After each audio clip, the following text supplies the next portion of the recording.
ગોંડલની પોલીસ આજે ગુંડાગીરી કરવા ઉપર ઉતરી છે કે ઉતારવામાં આવી રહી છે એ તો ગુજરાતના ગૃહમંત્રી સ્પષ્ટ કરે.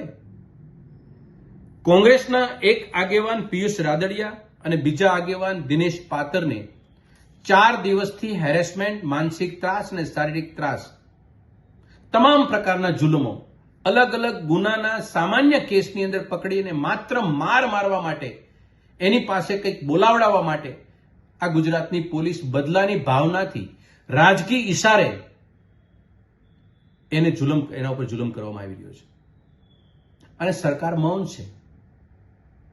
અમે સરકારને સીધો સવાલ એમ પૂછીએ છીએ કે પિયુષ રાદડિયા એ કમ્પ્લેન કરે છે, તમને પોલીસને કમ્પ્લેન કરે છે કે મને મારા શરીર ઉપર અસહ્ય માર મારેલો છે, મારાથી સહન નથી થતું.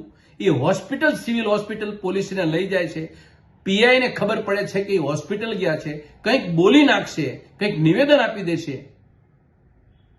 ત્યાં એ ડોક્ટરને પણ ધમકાવે છે. એક સામાન્ય ટેબ્લેટ આપી અને પાછો પિયુષ રાદડિયાને એ પીઆઈ ગોંડલ પોલીસ સ્ટેશનની અંદર લઈ જાય છે.